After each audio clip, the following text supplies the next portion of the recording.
Hello and welcome to all of you beloved soul sisters. Thank you for joining me here today on the Heart of the Soul podcast. My name is Amana and I am so happy that you're here. This is a space where we explore what it means to be wild women walking upon this earth. We connect through the ancient ritual of storytelling, sharing about that which is often unseen and unspoken. It is my hope that soaking in these stories may inspire you to uncover your own innate knowing and center you into a more embodied and alive version of your beautiful, unique self. Today, here in Washington State, where I'm located, it's Wednesday, June 11th, 2025, evening time, close to 6 p.m. Our moon is a full moon in Sagittarius right now, and this episode will be airing on the next full moon on July 10th.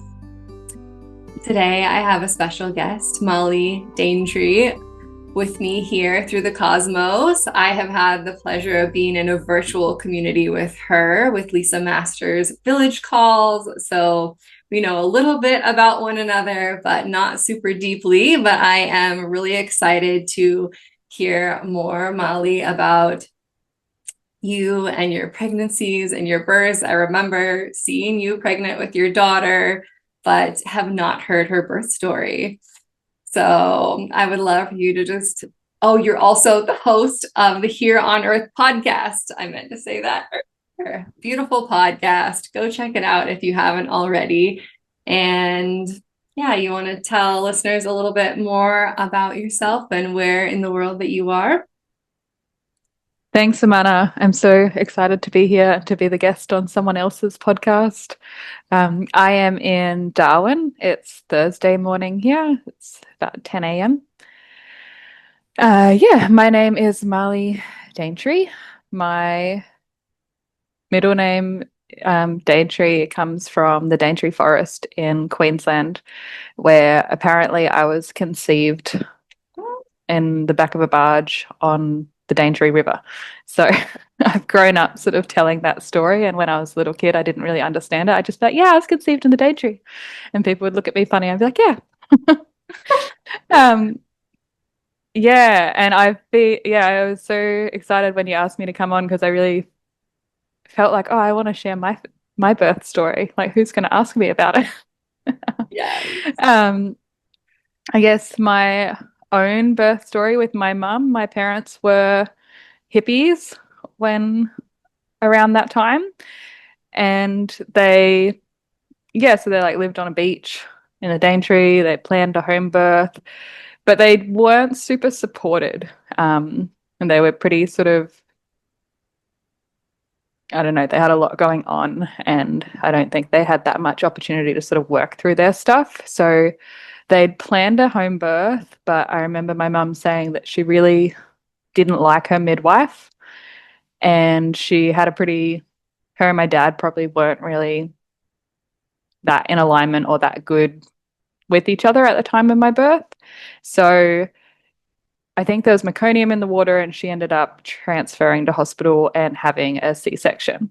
And I remember her always being quite sad about it and feeling, I think I picked up that she felt a lot of sort of failure around it. And we had a lot of, like as they would describe their friends, they had a lot of hippie friends. They'd seen a lot of home births. And my mum always, I don't know, would say things like, oh, yeah, like that bitch, she just had a baby in a bathtub and laughed about it afterwards or something. Like she felt a bit, I don't know, I guess I could feel that she was sort of sad of like, why didn't that work for me?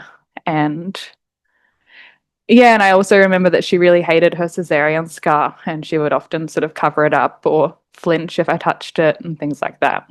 And I remember that her mother had had a C-section, and her mother had been really upset about it, and she'd sort of grown up with the narrative that she'd destroyed her mum's body and stuff like that.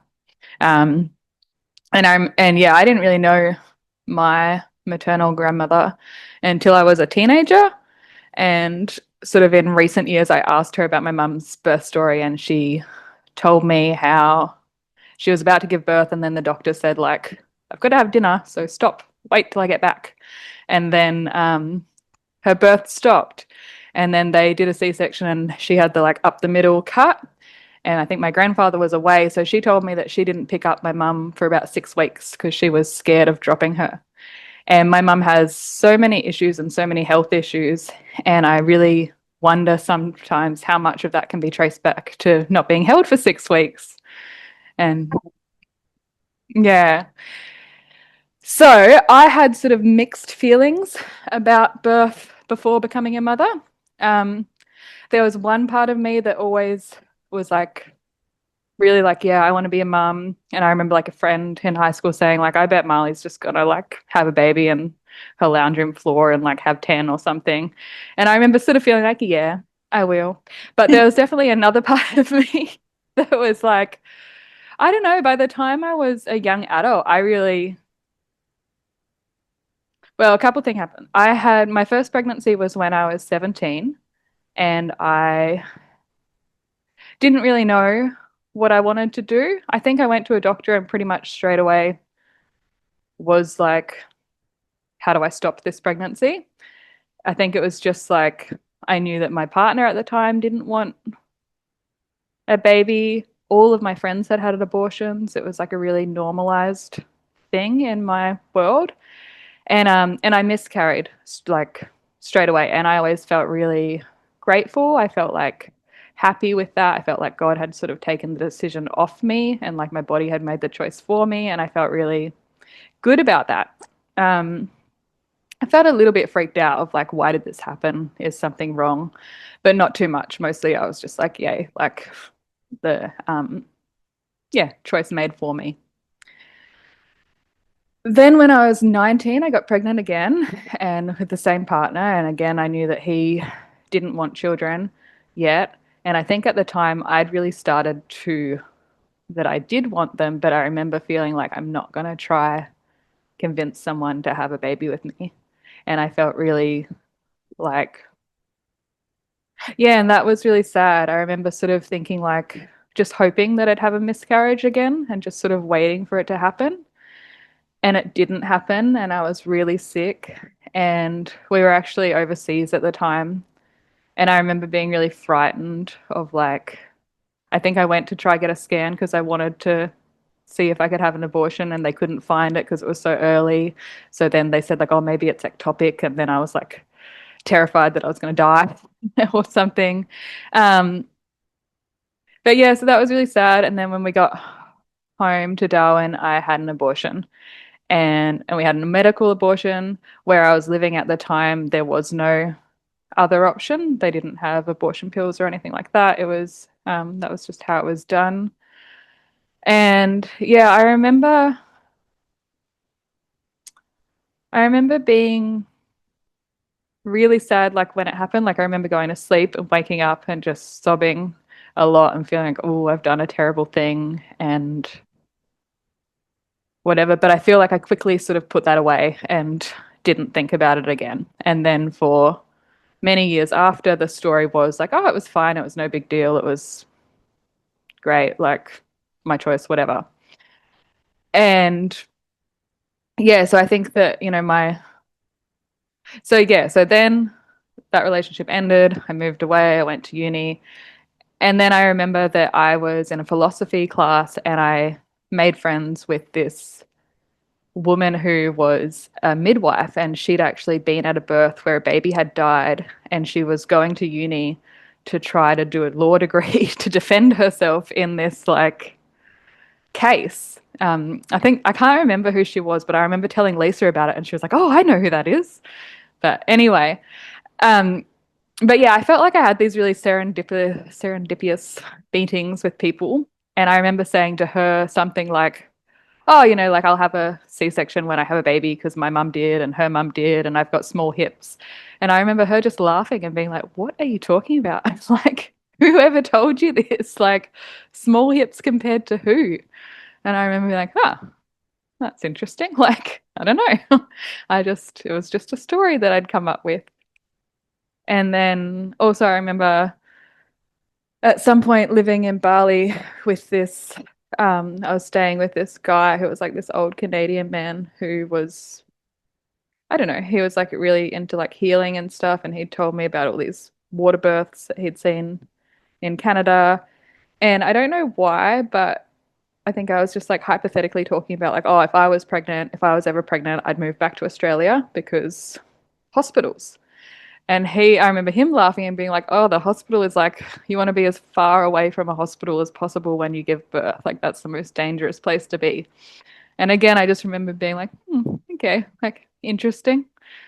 And then, yeah, so then a few more years later, when I was 26, that's when I got with my husband, my now husband, and we were living in a really remote community. And I got pregnant, and I was really happy. It felt like really soon because we'd only been together for a couple of months. But I felt like I'd really wanted a baby for a long time, and I'd been thinking about it for a long time, and he really wanted a baby, so it was good. Um, yeah, I think I went and saw like the community midwife, and I don't know, had a pregnancy test, or whatever, and they sort of told me like no one gave birth in the community. The practice was that you were sort of flown into Darwin a few months before your due date or a couple of months before your due date.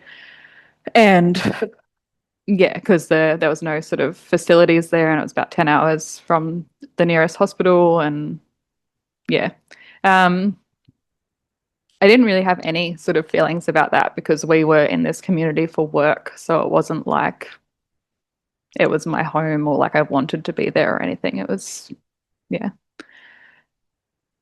And then, and I'd just taken a new job. So we'd just gone to this community to see my dad because he'd worked there for years. He was a ranger, and we'd just gone to visit him. And while we were there, we were offered jobs, and we were just like, oh, you know, okay, why not? I was sort of in between things anyway. And so we'd started working at a cafe. And then after a couple of weeks at a cafe, I was offered a job somewhere else doing social work. And I hadn't done that before. I'm not a social worker, but I'd done a degree in women's studies, so I sort of had social worky perspectives or whatever.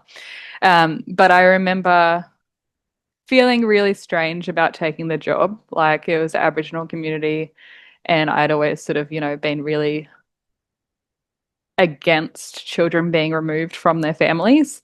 Um, like I stopped living with my mum when I was 8 because of a court order, and I'd always felt very sad about that. Um, and so I remember I felt really sort of iffy about the job,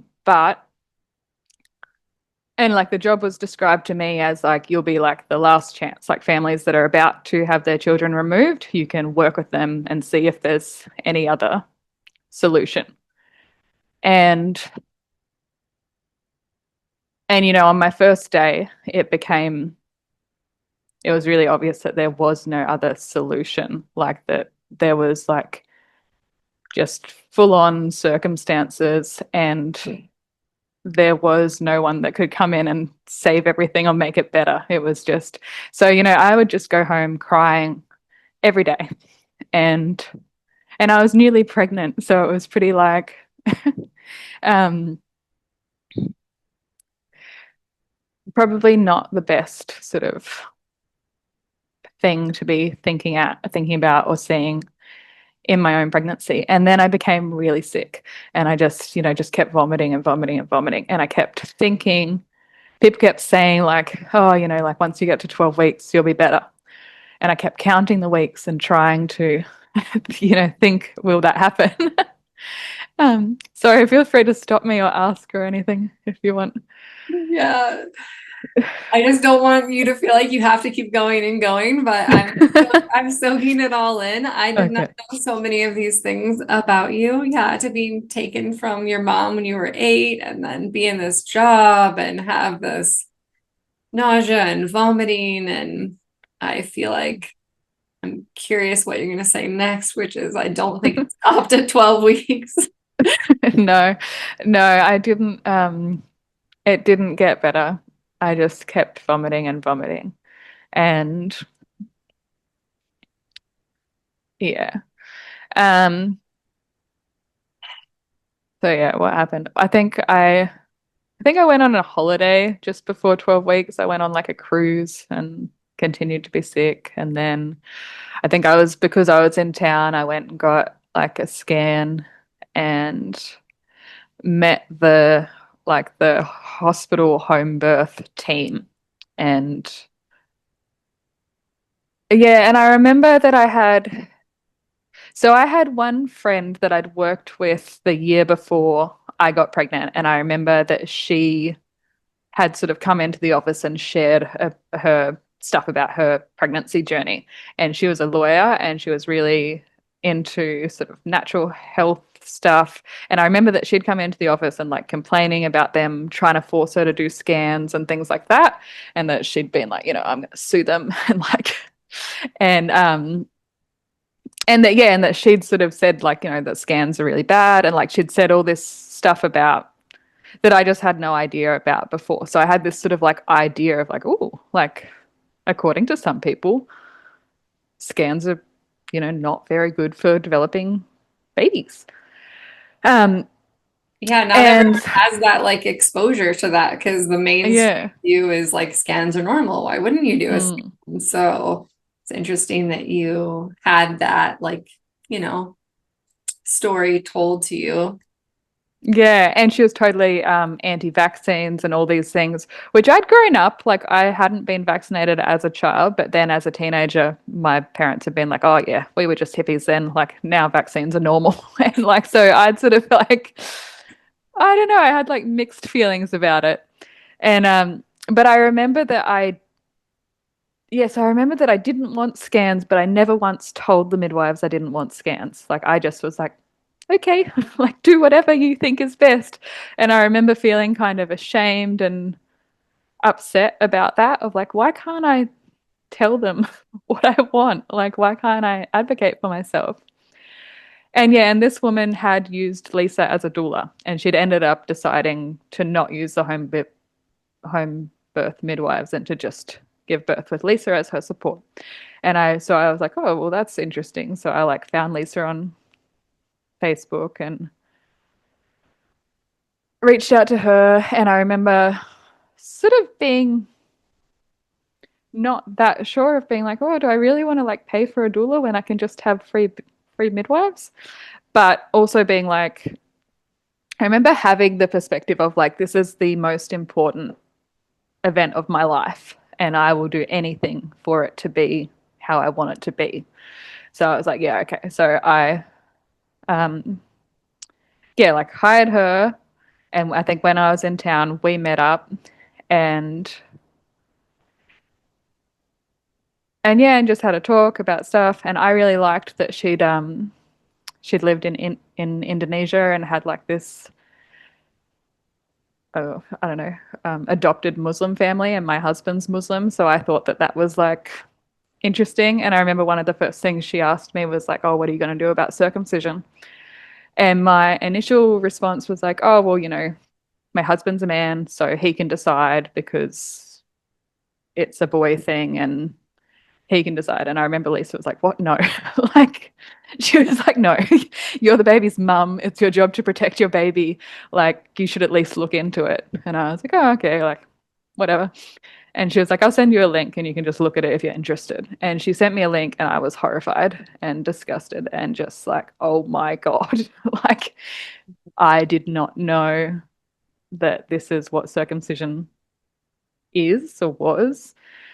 Yeah, I'll share that when I was in my like teens or 20s, because I didn't think anything of circumcision so much as a young adult either. But I was volunteering in like the postpartum ward of a hospital, and there was this like little room that, and then so in volunteering, one of my jobs was to, well, first of all, in the room, it had that like the plastic thing that they strap with like the outline of a baby that they like strap the babies, down with their hands and legs. And then it had this little fridge with like a little jar of like liquid formaldehyde or something with the pieces of foreskin in the jar. And it was like one of my jobs to like clean out the foreskin. And it was just like, I remember like seeing this, straight jacket type contraption and just imagining these little helpless babies on these boards Mm. getting the Mm. skin cut off. And it was just, oh, it definitely like shifted something in me at that point. And I remember always hoping that I would marry a man that like it wouldn't be a battle or whatever, because I knew that I didn't want to circumcise a son if I had one. Mm. Yeah, so our conversations turned heaps to circumcision and vaccines. And it was like, how do I convince my husband that I don't want to circumcise? And how do I convince my father that I don't want to vaccinate? And, and Lisa would always, bring it back to like, you don't need to convince them. Like, you can do what you want.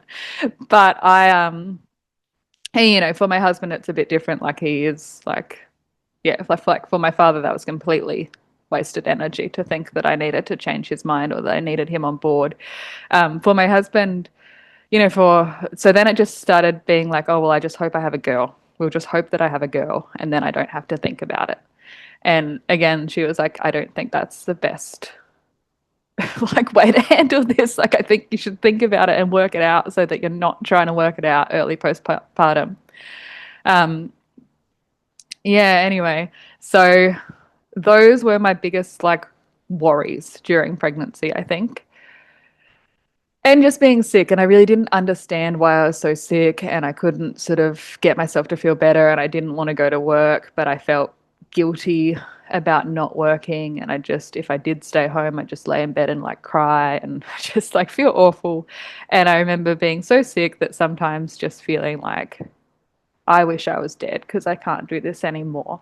And then I remember feeling so guilty about like that's not a nice thought for my baby. And I remember feeling guilty of like I can't connect to my baby because I'm just so sick all the time and just so much. Um, yeah, so much went into it. And then so the community that we were living in, it gets cut off from like you can fly in and out, but the road floods. So there was a few times where we were trying to just like one last trip to town. And we went one day and the road was really wet and we lost our car. We went into a river and the car couldn't get out, so we had to climb out of the windows and like sit by the side of the river and wait and just we waited for about a day and thank God there were cops driving back and they, gave us a lift back and said like, you idiots, why are you trying to drive? And I was just like, oh, because I was just so desperate to get out one last time. So I felt really defeated on that sort of drive back to town with our now broken car being towed behind us, and I flew back to Darwin. I was like, oh, nah, I'm leaving. Like, oh, actually, I had a cyst that was infected. That was my why I wanted to go. So I flew back, and I remember talking to Lisa about it and saying like, I feel like I manifested this cyst because I need a reason to go to Darwin and I can't just admit that I don't want to work anymore, that I don't want to be here anymore. So I have to like create this big health drama. So I've got a reason, I've got like a legitimate thing because I don't know how to just put myself first. So I flew back to Darwin. I got my cyst like cut open and drained, which was gross and horrible. Um, but yeah. And I looked for a house because I also really wanted to like have a home birth. I'd sort of decided that. So I needed a house. So we looked for a place. My husband stayed in community to keep working until sort of closer to due date. So I found a little place and moved in. And, it was lovely to be in town and to be able to like have takeaway food and like a beach and just reliable internet and like I don't know all the comforts of like a city life or whatever. But um yeah, and so I remember I hadn't totally decided on home birth or birth center. I like thought, oh, the birth center sounds appealing. especially when I was like, I didn't have a house yet and stuff. And I remember them saying like, oh, we've got endless hot water. And I remember being like, oh, that sounds nice. And I said it to Leisa and she was like, no, like you don't need to base your birth on that. And she was really honest about like, she was like, like what often happens is that the birth center is not available on the night that you go in or on the day that you go into labor, or it's full, or the bath hasn't been cleaned, or like she just said like there's just all these little things that come up where what you've been told you'll get is suddenly unavailable and you've got no other options. And so she, came up with the idea of like you can plan a home birth and then change your mind at any point, but you can't plan a hospital birth and then change your mind back. Like that's harder to do. So why not sort of just keep your options open? She's so good about like asking the like such amazing questions and being so forward. I love her. Yeah. Yeah. So grateful that especially about the circumcision one as well. Like so yeah, that continued to be like a sort of issue that eventually my husband and I just wouldn't speak about it. And he had so much stuff. He was like, like this baby won't go to heaven if it's not circumcised, and like just so many full-on beliefs about it. Anyway, so then with the home birth midwives, there were a bunch of things that like bothered me every time I saw them. I remember that once towards the end, oh yeah, so when I had the cyst drained, I had the what's it called? The gas, the laughing gas or whatever. And because that had been another thing that I'd been like, oh, do I want laughing gas during my birth? And it was so awful and horrible and I hated it. And it was like I couldn't even like concentrate on my pain and deal with my pain because it was like I was just out of it. And I felt like, oh, it would be better to just not have this and be able to feel the sensations of my body and like orient to that rather than being so disorientated and not being able to like hold myself. So that was another good like learning experience of like, okay, I don't want that. Yeah, I remember my midwives coming over and there was an ashtray in our driveway and she was like, oh, don't let your husband smoke near our baby. And I was like, our baby? Like, it's mine and my husband's baby. It's not your baby. Like, what are you talking about? So I remember being really annoyed by that. Oh, and when they came over, we had no furniture because we just moved into this house. We'd been living out on community. And she said, like, oh, you need to buy a desk for my computer. And I remember being like, what? And I remember telling Leisa and Leisa laughing. And she's like, yeah, because they want to sit there taking notes of you while you're giving birth. And I was like, oh, this is like really weird. I also remember her talking about like making space in the driveway for the oxygen tanks. And I was like, oh, this just is like not what I imagined. And she said, don't put the birth pool upstairs in case you need to be carried away. I was like, and there were just all these things where I was like, oh, this is so weird. And like, yeah, but it's funny. I feel like I kept going back to like, I don't know, gather more information. It was like a sort of comedy / horror show of like, I needed to keep seeing what would happen next. Yeah, like you kept staying with them and choosing care with them. I'm not, yeah. Yeah. I needed to gather all the information so I could tell other people, I think. But I know, I was talking to a woman the other day too, and she's like, well, like a midwife that she'd had in another birth, and she was all telling me all the things she didn't like about her, and then that she's choosing her again for this next baby. And I'm like, what are you doing? Like, oh yeah, we're funny. Not making sense. Yeah. Yeah. And then I think the last time just went, maybe I was like, oh, there were two things. So I went to the last appointment when I was like 39 weeks or something where they like tick you off and okay you. And I meet with the midwife and the OB. And then we have to like get the OB's permission to have a home birth. And I remember thinking my midwife is nervous. Like she is doing weird laughing and weird giggling and like it's like she's trying to impress the doctor. And I remember thinking, oh, that's funny. And I remember feeling like it's like you're on a date with someone and then they're trying to get with someone else or something. And I remember thinking like, oh, she's not here for me. She's not on my side. She's on their side. Like she's trying to do something, she's trying to get like a promotion or trying to get her own like angle in here. And I remember her actually sitting me down and being like, all right, so it's important that you remember that we're a team and that birth is teamwork. And I just remember feeling like, no, it's not. Like, I'm having a baby and you might be there. Like, that's all there is going on.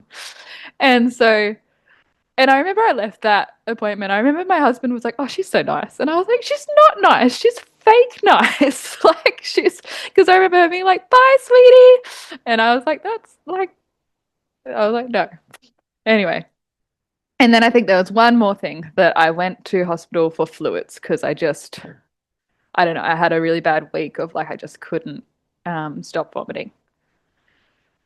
And like, oh, if I ever was in that situation again, I would just do anything to see a doctor and get some ondansetron and just take it, because that's what the hospital does anyway. But for some reason, I was like, I don't know. I went to hospital, had like a day of hell of trying to get them to give me fluids, or them giving me fluids, but then I wanted ondansetron, but then I had to wait a certain amount of hours. And then I think I remember like, I remember them trying to give me Nurofen. I was like, I don't want to take Nurofen. Like, I'm pregnant. You don't take Nurofen when you're pregnant. She's like, it's Panadol. I was like, it's not. It's Nurofen. And my dad had like dropped in to say hello, and he's like, why are you being so mean? I was like, they're trying to poison me. Like, why? I'm not being mean. Like, she's like, she works at a hospital and she doesn't know what medication she's giving me. This isn't mean. Like, and I was so annoyed. And then I think there was a midwife there, and she put the like monitor on me. And she was like, we can't find a heartbeat. And I was like, yeah, because you're like stressing me out. And I've been vomiting for like 2 days straight. I was like, just help me feel better and the baby will be better. And I was like, just take it off. It's too uncomfortable. She was like, I can't do that. I was like, well, it's my body, so I'm going to do it. And then I was just, and she was like, we'll see you when you, and I was like, I'm going to leave now. And she's like, oh, the doctor hasn't okayed you. I was like, no, we're going. And she's like, well, we'll see you when you give birth. I was like, you'll never see me again. Like, no. Good for you. Good for you. So And then you're gonna have a hard time doing exactly what you just described doing. That's yeah. And so I am like grateful for all of these things because I feel like it really, each time sort of showed me a new level of like why I don't want them there. But having said that, I still didn't actually fire them. Like I still was like, maybe we'll call them. And I think in the back of my mind, I had this thing of like, can I actually give birth or will I have a C-section? And if I have a C-section, would it be better to be in the system and they know me and I've got a midwife and I'm part of a team or something rather than like, not, will I be treated better if I have this connection with them or something? And so yeah, so I remember that my plan, like I never actually got clear with Leisa or with them of like I'm having a free birth or I'm having an unassisted birth or whatever. It was just sort of a we'll see what happens and we'll call them if something goes wrong or whatever. Anyway, so I think I went into labor the day before my due date. I woke up in the middle of the night and had sensations. I went downstairs and sort of put on some music and like swayed around. And I thought like I'm gonna have a baby and it's not that hard and like my baby's gonna be here any moment and I'm so on top of it. And then the sun came up and the contractions sort of stopped and I went and woke up my husband and was like, oh, I think I'm in labor, but I don't really know anymore. And then yeah, I had sort of a hard day of being really tired and I was okay as long as I was standing up, but if I tried to like sit down or sleep or lay down, then it was really painful in my back. So I just sort of stood up all day, which was exhausting. And then that night I started having sensations again and they got stronger and stronger. And I'd also sort of said to my husband that like I just wanted to give birth by myself. But I think he'd been like, no, we should call Leisa. And I just sort of had this feeling of like knowing myself that I'd be more comfortable alone. Like even though I love Leisa, it's still someone observing me or someone like I still feel shy or, But we messaged her and then I feel like as soon as I messaged her, then I wanted her there because it was like I've asked her to be here, so now she needs to be here right now. And like And I remember waiting for her to get here and then and it being really painful. And I remember her saying, like, is it painful or is it intense? I was like, it's fucking painful. Like and anyway, she came and I remember when she arrived and she sort of squeezed on my hips and that felt good. And I'm not sure if my memory is correct, but I think that she like said like to my husband to like have a rest because it'll be a while. And I remember being really annoyed about that and being like, why should he rest? Like, I'm not resting. Why should he rest? I just don't understand that. And so I remember being really annoyed about that. Um, anyway, oh, maybe that was after a while, but yeah, I think he'd filled up the pool and we'd done some stuff. But anyway, so we were getting in and out of the pool.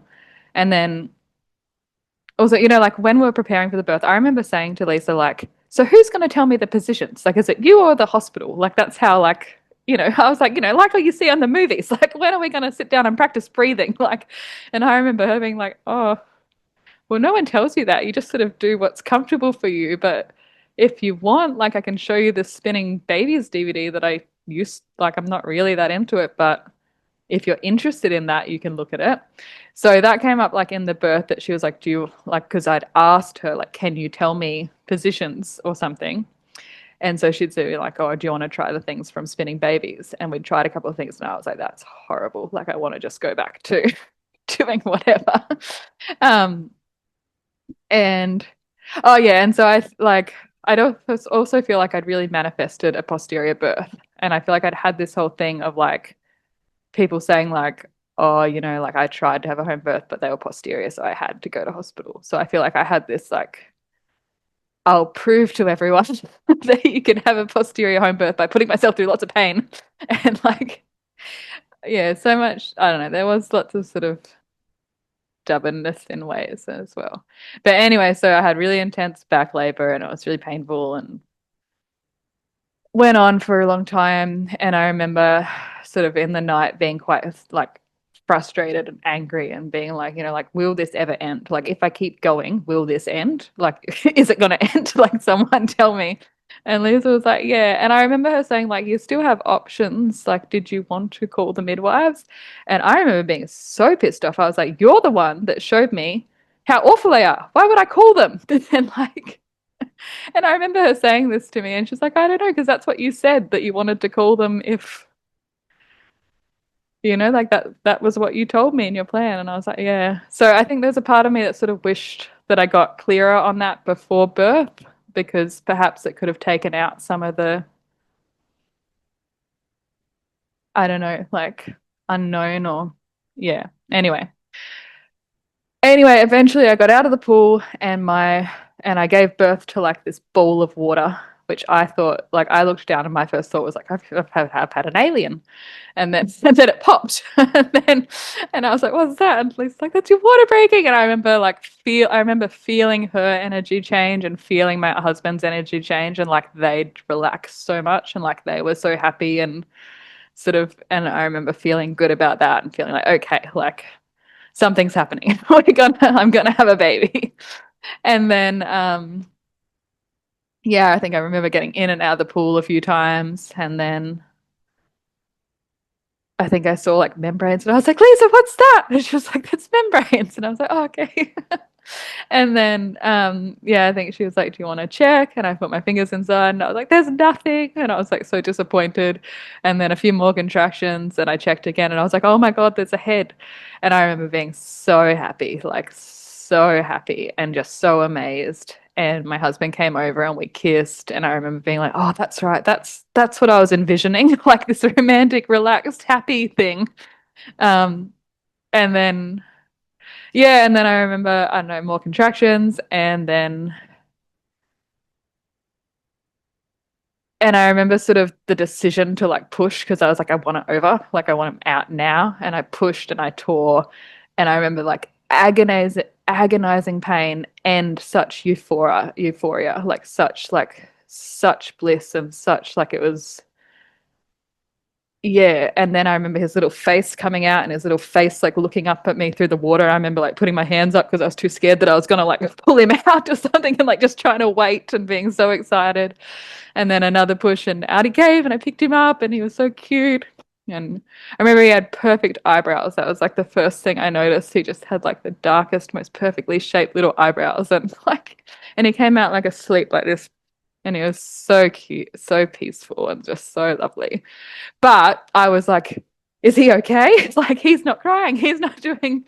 And I think Lisa was like, oh, do you want to like turn him over or see? Like, do you want to see? And I sort of tipped him, and he went like, ah. And we were all like, yay! And I think my husband started like praying, like saying the I don't know the Muslim prayer that they said, and he said it really loudly, and I was like, shh. And Lisa laughing and being like, this is so you guys like this. And yeah, anyway, so then I think I got out of the pool and sat on the bed and breastfed him. And I was so happy and so excited. And he went to sleep. And then I think I gave him to my husband. I went upstairs and had a shower. And I asked Lisa to. Will you talk about his placenta first before you move? Oh, yeah, yeah. Yes. So I think I was in the pool and then I think Lisa was like, do you want to get out? And I went to get out. And she was like, wait. This birth hasn't finished yet. What about the placenta? And then I was like, I don't want to. Like, it just hurts so much. I don't want anything. And she was like, no. She was like, a baby is hard, a placenta is soft. Like, it's gonna be okay. Do you want to try to cough? And we got a bowl and I coughed and my placenta came out. It was really easy and I was really happy and I was like, yeah. Um, yeah, and yeah. But oh, so I didn't mention I smoked weed all through my pregnancy.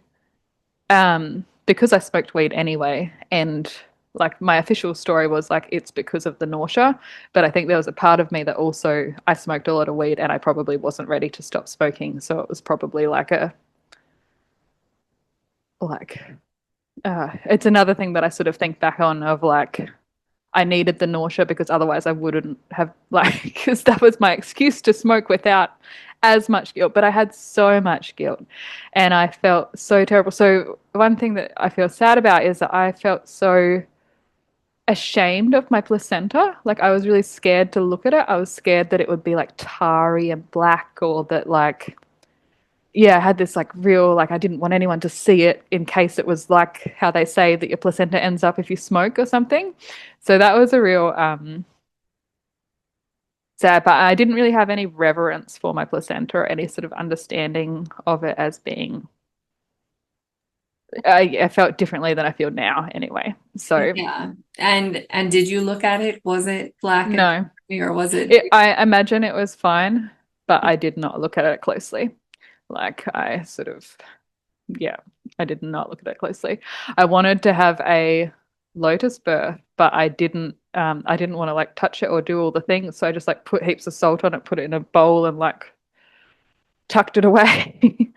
And then but yes, I went and had a shower with Lisa and asked her to look at my tear and she was like, oh, like it's like, you know, pretty minor in comparison to what I've seen. Like I'm sure you'll be fine. Everything's all right. And then so I went downstairs, got my baby back. And then Lisa was leaving, and I remember that I wanted her to stay. I was like, oh, I have to message the midwives. And I remember her sort of like shrugging. And again, it's like she can't have known everything that I wanted because I never told her. And I think that in some ways it's like I wanted her to be much more than just a doula. It's like I wanted her to be like a tell me everything about life and help me in all the ways. and but I wish I knew that I didn't have to call them. Like I wish that someone pointed that out to me that there was no need to call them, that I didn't owe them anything. I didn't have to tell them. But she left and I messaged them and they said like I remember they said like, "Oh, you've given birth without us." Like was it fast? And I remember saying like, "No, it took a couple of days. Just just didn't feel like I needed you." And they said like something like, all right, so and so and so and so will be there at whatever o'clock. And I felt really upset about that. And my husband had told everyone that we'd given birth, so my phone was going off the hook. I was feeling really like like my heart was beating so fast and I was so nervous and so sort of uncomfortable and like holding my baby and so happy and so proud and like just so many mixed emotions. And again, like, oh, like if I could go back and be like, don't touch your phone for a few hours, like let yourself sort of for a few days or whatever, like let yourself be in that state without like I think I remember messaging my grandfather, thinking I was messaging my mum, being like, my vagina hurts so much. I've never felt so much pain. And I'm so happy and so high. It's like I'm on heaps of pills. And like I sent it to my grandfather instead of my mum. And he was like, okay. And then I was like, oh, sorry. Like I thought I was messaging mum. And he was like, no worries. Like, and so, yeah, so just feeling a bit weird about everything. And then my dad and my stepmom and my sister came over and and that was nice, but I remember feeling like dad wanted to hold my baby and I remember like holding him like no you can't like and sort of trying to like and feeling weird about that. And then as my son was crying and my dad was like, why don't you like cut the placenta off? Like it looks like it's hurting him.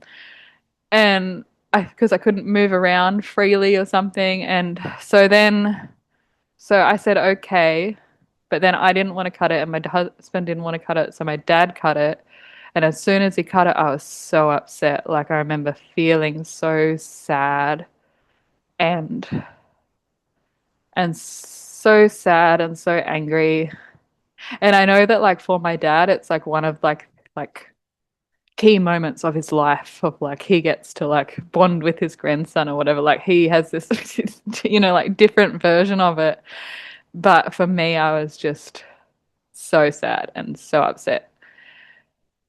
Anyway, so then they left. And then I think the midwives came over, and it was two midwives that had never met, and they stood at the door and they said, like, we're not going to come in. We just came to let you know that because we didn't witness the birth for insurance purposes, we will be discontinuing your care. And they said, like, looks a bit small, like maybe you could take him to ER and have him checked out. And I remember just being like, okay, smiling and being like, bye. And I shut the door. But then I remember being so upset and I called Lisa and I was like, do I need to take him to emergency? Like, what? And she was like, what? Like, no, like, why would you, like, do you think that? Like, do you think he's okay? Do you think he's small? Like, and be like, no, like, I think he's perfect. And she was like, well, don't worry. Like, and she was like, I can't believe they said that to you. And, like, yeah. So it was like, and I have so many stories about friends with like dealing with the midwives afterwards, and there's a whole way to see of like what a blessing in disguise that they stopped seeing me, like totally.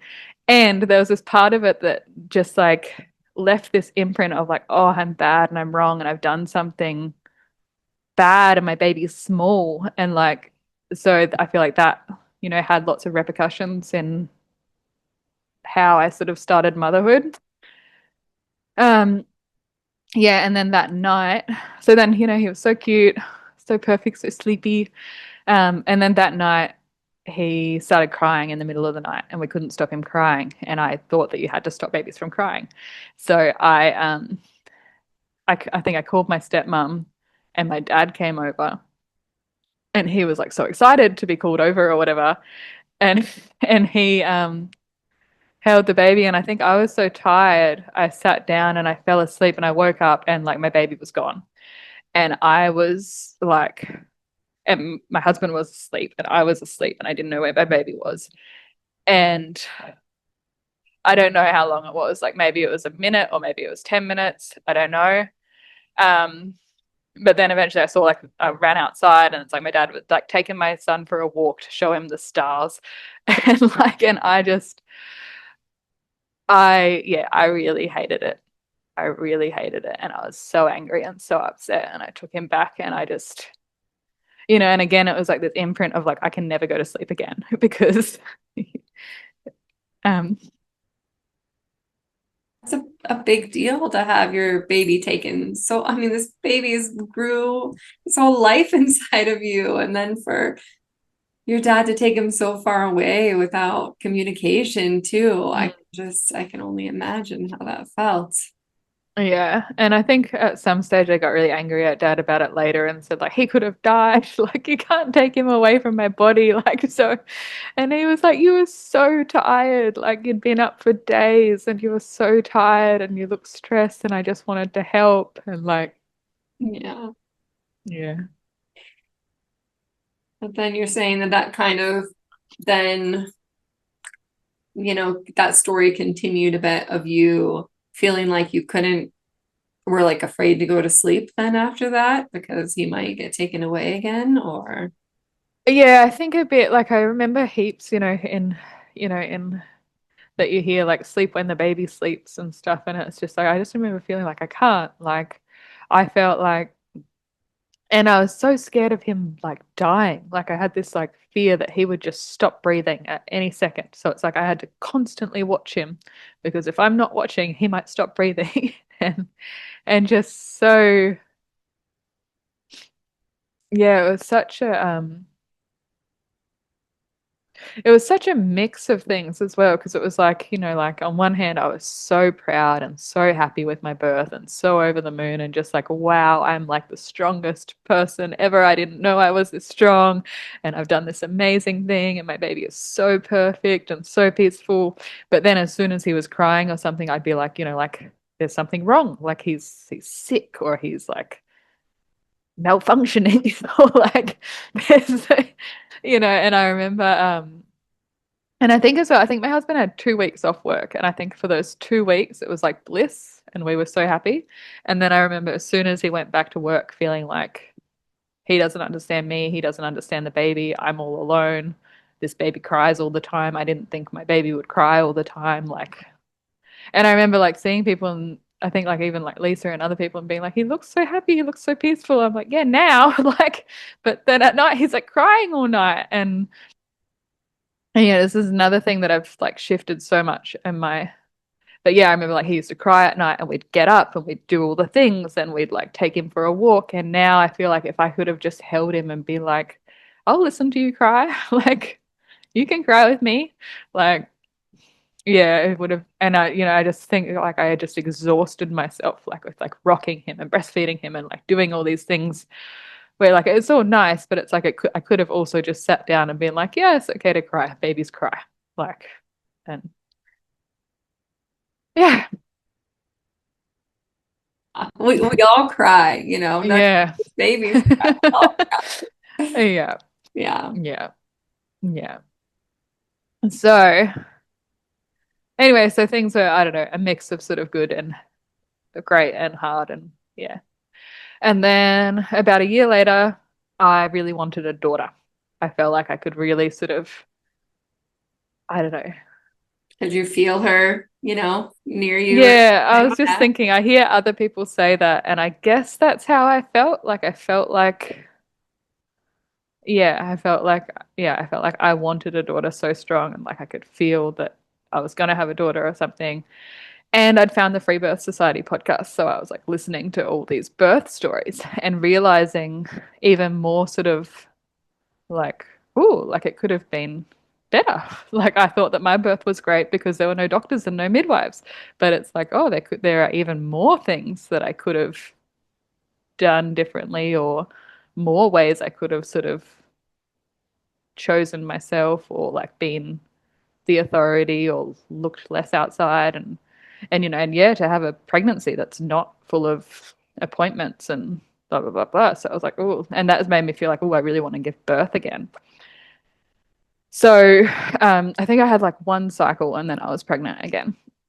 And then and then at first I was really excited and I was like, like I've done so much work on myself, I won't get sick this time.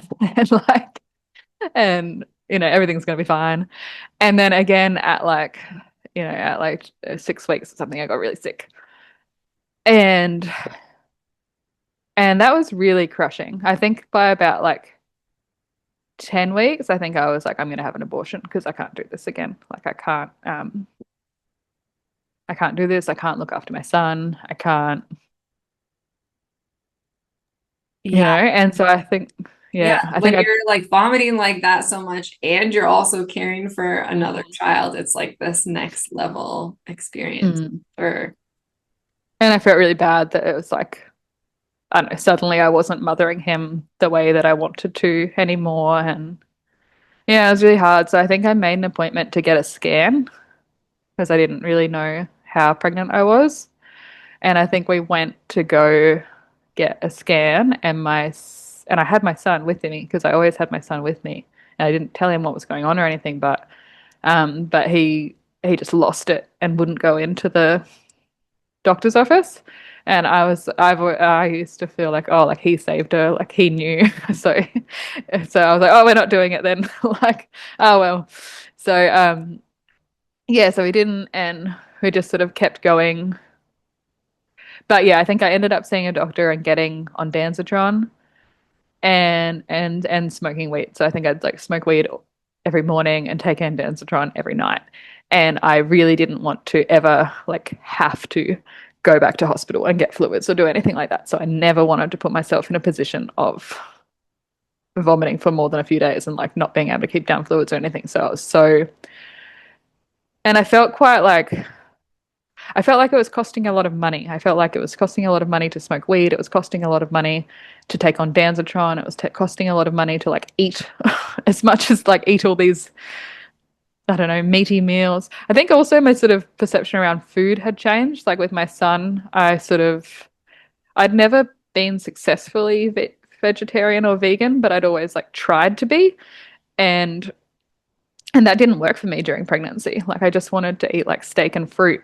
And and by my daughter's pregnancy, I was like, oh, that's okay. Like you actually can just eat steak and fruit. Whereas in my son's pregnancy, I'd be like, I have to eat vegetables. And so that was a shift as well. And I think I just let myself eat heaps of sugar and just eat really sweet sort of foods that I liked, like just eat ice cream and yeah, and like salty steak and fruit and yeah. And I think I just had a lot more like um yeah, just let myself eat what I wanted, which made the pregnancy a lot easier and felt a lot better. Um, and then yeah, I feel like the pregnancy was quite uneventful. Like I felt quite lonely. Like I think with my son, I'd been involved in all these like play groups and all these things, and as soon as I was pregnant, I was like, I'm not interested in any of it. Like I just felt like, and I always feel like this that like not pregnant. I can just convince myself that everything's okay and do a bunch of things. And then when I'm pregnant, it's like a really like you can just see what's not for you and what is, and you can't pretend anymore. So, and I felt like I lost heaps of friends because I was too sick to talk to people or keep in contact or even reply to messages. So it's just like people just sort of fell away because I couldn't do what I was doing, not pregnant, and then lots of those relationships just turned out to be not that, I don't know, like not meant to last or whatever. So it was okay, but quite sort of lonely and boring. And we watched lots of TV and yeah. did you And then, did you continue to like vomit every day? Like did those, yeah, even with the yeah, weed and the ondansetron, you still yeah, vomited yeah, every day and yeah, oh, yeah, yeah. brutal. So the weed didn't really stop me vomiting, but it made me able to eat, I Yeah. think. So it would give me an appetite, but I'd still vomit a lot. So I'd wake up in the morning and vomit a lot, and then I'd have breakfast, and then I used to try to like, I would try to space out my vomiting to be like a couple of hours after I ate so that I didn't vomit up too much food, but I'd still like vomit and gag a lot. But I would try to, like I'd try to time it in a way that I got to keep some of my food down. Hmm. And Did it continue again through your whole pregnancy? yeah, Yeah. yeah, yeah, yeah. Yeah, yeah. So I think that, I think I'd initially spoken to Lisa at the start. I'd seen her and been like, yeah, I'm pregnant again, but like I don't need anything. I'm fine. I'm just gonna do it all by myself this time. And and then and then I think when I got really sick, I think I wanted someone who understood how sick I was, that had seen me before and that wasn't gonna tell me like you'll be better soon. I just wanted someone to just be like, oh yeah, that sucks. And to just not try to yeah, yeah. I think that was like a big reason for wanting to like deciding that I was going to work with her again just for pregnancy support. And I think also I just wanted, I remember thinking, like, what if something weird happens and I don't have anyone to ask? And so I ask a doctor and then I get sucked into that world. So I felt like I want someone where if something weird happens, I can talk to someone who's not going to scare me, who I can like talk about it without getting freaked out. Oh, I never finished up about the what's it called? Circumcision. So we never actually got to like a my husband never agreed with me, but I think that having a natural birth made it harder for like I can see that if we were in hospital and stuff like that, that perhaps he would have, but it's like we've had this baby and it's like we're not gonna like, like my husband couldn't like like couldn't hurt him for anything. So it's like, and then you're going to chop off part of his body. Like that's not going to work. And I think we continued to fight about it because, so I started to lean into like, well, what about he gets it done when he's 14? That's what they do in some communities. Like you wait till puberty and then you get it done. And he's like, well, he's not going to get it done then. I was like, well, it'll be his choice, won't it? Like we can decide. And then, so I think my husband used to say things like, oh, we'll get you chopped one day. And and I used to be like, you can't, like, and so I think one day I was like, never, ever say that to him again. And he was like, we have to, like, it's my culture. He won't go to heaven, like, blah, blah, blah. And I think I remember I said, like, fine, you do it. I said, you go out, you see three independent doctors. That's what you'd do if you'd got like a quote for the house. You'd see three people, you'd get three quotes. So you go see three doctors. And I said, and then you hold him down, you sign all the paperwork saying he might die, and you hold him while he cries, and you do every single part of it. And you know that I will never, ever, ever forgive you. And then, and then I think we just never spoke about it again. And then over the years, I think that he finally I think that he eventually does, like, is happy with our choice and understands that it's traumatic. And, like, I think it took a long time for him to sort of not just be like, okay, we're not doing it because she won't let me, but to be like, okay, I'm actually glad we didn't do it because, yeah. Anyway, I just remembered that. But yeah, so with my daughter, so yeah, so I'd see a doctor every few months, get some on Danzatron, smoke lots of weed, eat lots of steak, have lots of iced coffee, and just sort of sit around a lot. And then, and then I think just before, yeah, I remember like, yeah, just when I was about 40 weeks or something, I remember being at the pool with my son and feeling a bit out of it and feeling like I hope that like my husband finishes this job because he was like doing one last big job and then he'd be home. And I remember thinking like, I hope we last until then. And we did. He came home that night and I remember we had a really nice night with my son and like I've got videos of my son like reading a book and playing guitar and like being so cute. And we went to bed that night and then I woke up in the middle of the night and had sensations and like I could not lay down. I was just like, I need to get up. And my son wanted to breastfeed and I was like, no. And he was like, I want to eat cake and watch TV. I was like, give him anything, like anything. And I'd bought a big chocolate cake as like I always like to have like a big chocolate. That's my thing, to have like a big chocolate cake for the birthday. And so we had this big chocolate cake in the fridge. So I must have sort of known. And so yeah, so my son was like watching Bananas in Pajamas, eating chocolate cake. And I thought that the birth would be really long because my first birth was long, so I thought the same thing. So I remember, and in the first birth, my pool kept going cold because it was like so long, so we kept having to put hot water in it. So I got my husband to make the pool really hot, and yeah, and I remember getting in and it was too hot, and like, and yeah, and I remember like singing all songs to myself and like chanting to myself and sort of going in between being like, like I'm connected to God and all the women and I'm all good and being like, fuck this, like what is happening? This is too much. And yeah, I remember like kicking my legs on the ground. But I do like I did love being sort of just with my family and feeling that I could do so much weirder things than I could with like, even though I love Leisa, it's like she's still not like my husband or my child sort of thing. So I still felt like I couldn't like, I don't know, yeah, like just pound my legs on the ground or like be so free to move or yeah. So Yeah, and I remember just feeling like it was just really intense and like, what is going on? And um I remember going outside and smoking weed and just sitting there like like smoking really quickly and my husband being like, "Are you sure like you meant to do that?" I was like, "I don't care." Like and yeah, and then I came back inside and I wanted to get in the pool, but I just could not. And then yeah, and I remember like the same thing, like this big ball of water coming out and it like bursting on the ground. And but this time I was like, oh, I know what that is because that happened last time. And then and I remember checking to see if she was there and not feeling anything and being like, oh, I thought that was my baby. I'm so disappointed. And then a few minutes later, like checking and her head was there. Oh, and I remember having this feeling of like, if I was like, if someone offered me a C-section or an epidural or even just a bullet in the head, I would say yes to any of it. And then I remember thinking like, whoa, that's really extreme thing to think. Like, you must be about to have a baby. And being like, okay. And then she just came out and she came out so like I didn't tear. And for my son, I remember after birth being in a lot of pain, but really high. But with her, she just came out and I felt a little bit like I felt a bit shocked of like, oh, that was so quick. And my body's just straight back to normal. Like there's nothing happened here.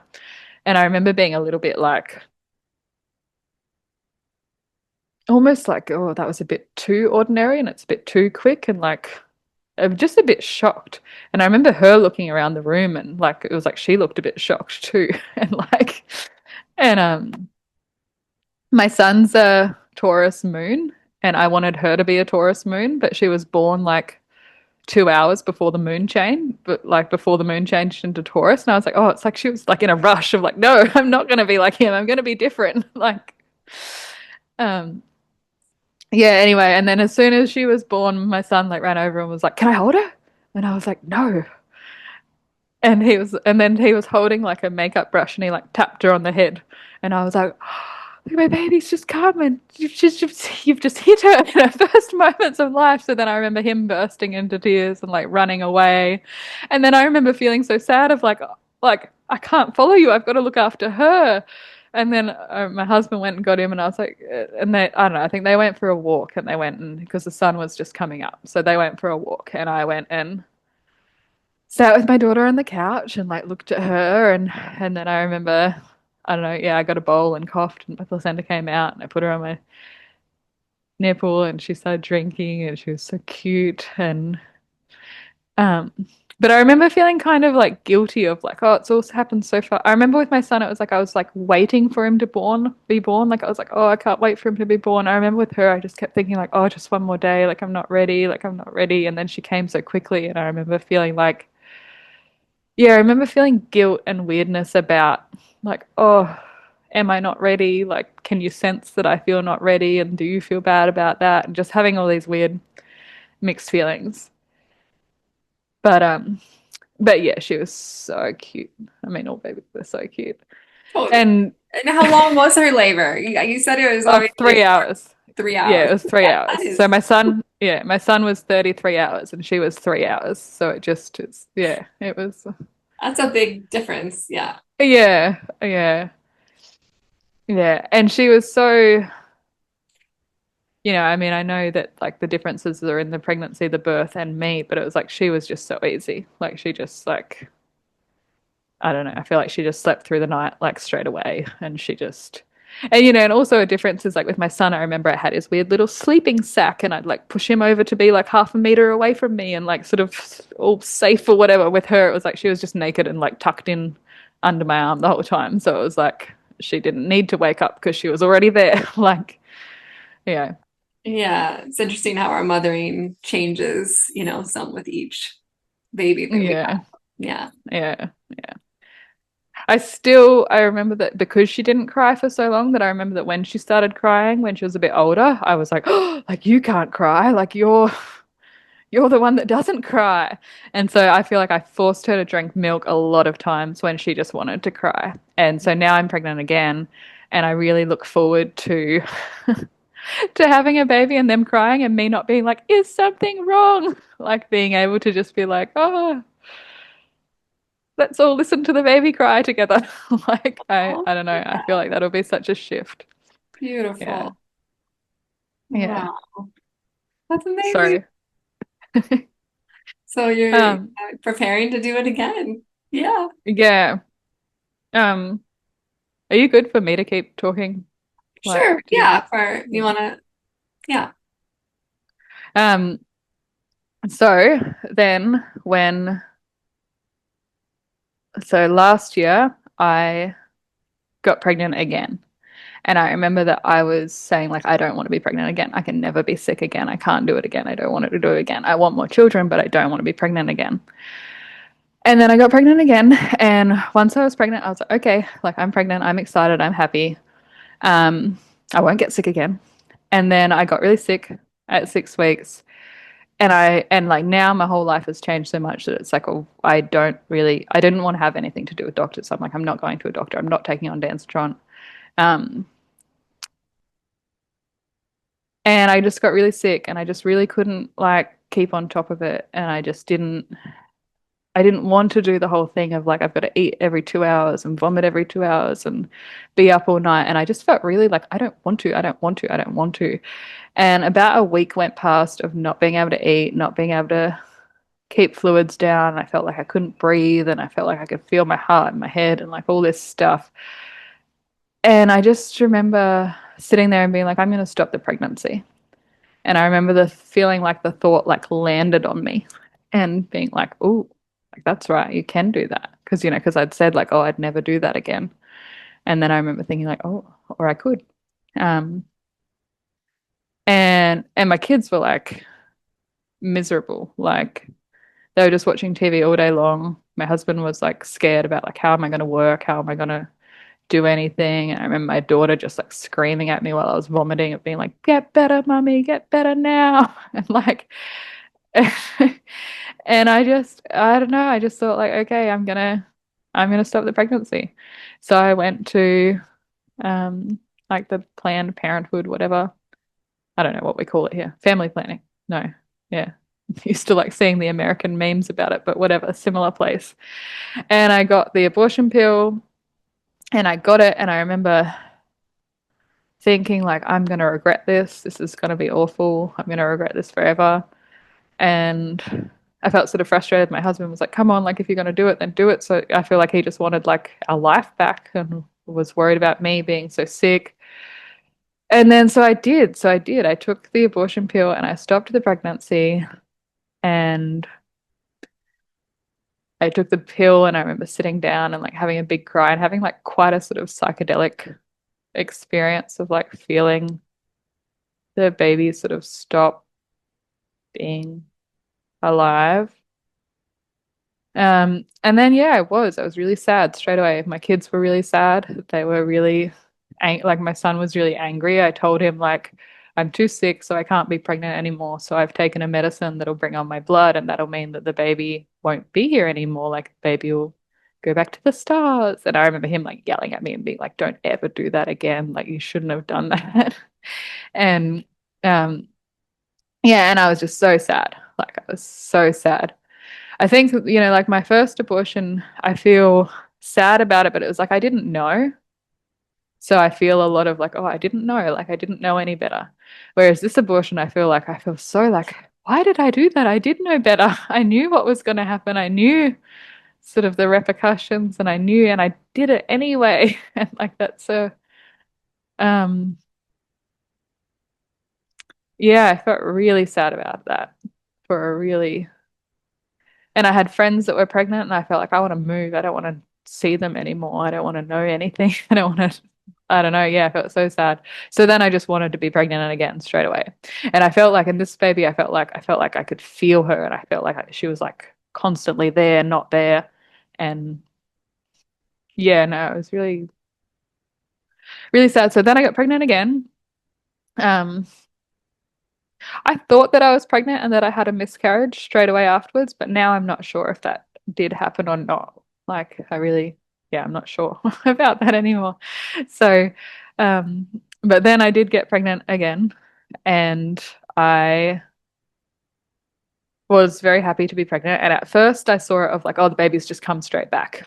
And just recently, I've sort of thought that I don't feel like that. I feel like that baby is gone and it's gone, and this is a new baby. And I do feel kind of sad sometimes. I'm like, oh, that baby is like dead and they'll be dead for the rest of my life. And there's nothing I can do to like change it. And then, in other ways, it's like totally I understand where I was coming from and that I did what I thought was best in the moment, blah, blah, blah, blah. Like I don't know, there's all sides of it. Um, anyway, and then this pregnancy, I got really sick again. And then, but this time it's like I had that perspective of being sick and being not sick. So it was a lot easier to be like, I don't want it to end. Like I can choose this because I know that, I can make the pregnancy stop, but I know how sad I'll be. So blah blah. Um, and then when I was about 14 weeks pregnant, my maternal grandmother died. And my vomiting just kind of stopped. Um, yeah, so like in German New Medicine, there's a theory that like it's some kind of indigestible morsel or an identity or a territorial anger or something. It's like some sort of like grudge against your mother. And I don't know, I don't really understand exactly what or how, but when my grandmother died, I remember sort of feeling, I don't know, just I guess just a bit of sort of more understanding for my mum. Like I felt like I always understood her, but I don't know, maybe a new layer to that, or maybe just that. I don't know. I don't know what shifted, but something shifted and I stopped vomiting. And it's been amazing to be pregnant and to not be sick. Like I think, like I spend most of my days sort of at the beach and in the sun, and it's so nice. I was just thinking, like, I were swimming at the beach the other day, and I was thinking this is the first baby that's got to just like relax in the sun in my belly rather than just being at home miserable with me crying. Like, and there's parts of me as well that I thought, like, when I got that abortion, did I have an identity of like, I need to be a perfect mother? And then it's like, oh, I got an abortion, so I'm not a perfect mother. And like, did that stop that identity? And then that allowed me to not have this sickness anymore. So is that worth it in a way? Or like, I don't know. Yeah, yeah. That's so interesting, the things that we can, yeah, consider and Mm, wonder about that, we mm, won't ever know exactly, right? mm. But so interesting, the correlation between those things and not being nauseous and vomiting. That's amazing. Yeah, it's nice. It's Oh, nice. is there anything else you feel like would help complete your birth stories here? Um, no. Oh, yeah. I hope, this birth, I guess, in my preparation, sometimes I feel like, oh, I'm not planning anything. I'm not doing anything. Like, do I need to do something? And then I feel like, I think also this pregnancy, I've been really interested in, like, I don't know, other people's stories of sort of loss or hardship or like really sort of difficult birth stories. And I feel like in my first two pregnancies, I really didn't want to go there. Like, I felt like I don't want to manifest anything like that. I just want like perfect stories only, please. And this pregnancy, I've been really interested in like all the different stories. And there's a part of me of like, oh, am I preparing myself for something scary? And there's another part of me that, like maybe, but also